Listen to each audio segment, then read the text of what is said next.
চুপচাপ বসে কেন? কই কথা বলছি তো। আপনি মনে হয় বিয়ের আগে কোনো মেয়ের সঙ্গে কথা বলেননি, তাই না? না না, তুমি কারোর সাথে কথা বলেছো নাকি? এক সেকেন্ড। হ্যালো, কংগ্রেচুলেশনস ভাই। ধন্যবাদ। সাথী কেমন আছে? আপনাকে তো ঠিক চিনলাম না। তুমি জেনে কি হবে?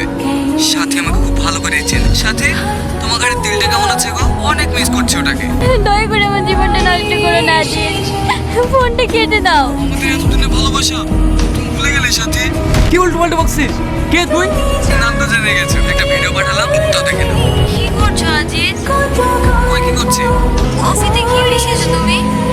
আমার মাথাটা ঝিমঝিম করছে। তোমার ঘুম আসছে সাথী? এখানে শুয়ে পড়ো। কেমন আছে ভিডিওটা? ফেসবুকে শেয়ার করলে কিন্তু অনেক লাইক আসবে। দেবো?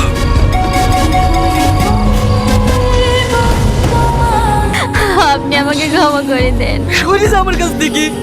তুই আমাকে ঠকিয়ে বিয়ে করেছিস। তুই কলঙ্কিনী। তোকে অন্য ছেলে টাচ করেছে। আমি তোকে শেষ করে ফেলবো। কেমন আছো বেবি? ভিতরে এসো। হ্যাঁ, আমি জানতাম তুমি আসবা। যেটা আনতে বলেছিলাম সেটা এনেছো? হ্যাঁ।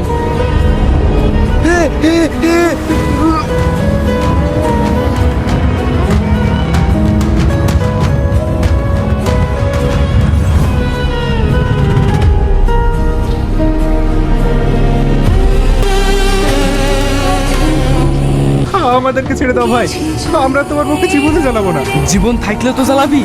আমাদেরকে ক্ষমা করে দাও ভাই, এবার ক্ষমা দাও ভাই। তোদের মতন জানোয়ারদের কোনো ক্ষমা নাই। আমাকে ছেড়ে দাও, আমি আমাদের লিডারের ঠিকানা দিয়ে দেবো। কার ঠিকানা দিবি? আজিজে? হ্যাঁ হ্যাঁ, ওই আমাদের লিডার। সাথী,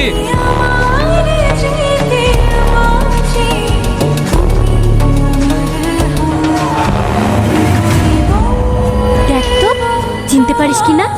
আমাদেরকে ছেড়ে দাও, আমাদেরকে ছেড়ে দাও। বাহ, সাব্বাস রোহন, সাব্বাস। স্যার, আপনি আর মধ্যে আসবেন না প্লিজ। তুমি নিজেই আমাকে এই গল্পের মধ্যে এনেছো। আমার কাছে একটা মিথ্যে কেস বানিয়ে তোমার বউকে খুঁজতে হবে বলে আসলে পিছনে চলছিল অন্য কেউ। আপনার সাহায্য ছাড়া ওই জানোয়ারদেরকে ধরতে পারতাম না স্যার। আপনি সবার লোকেশন বের করছেন আর আমি ধরেছি। স্যার, এরা আমার সাথে সাথে আর অনেক মেয়ের জীবন নষ্ট করেছে।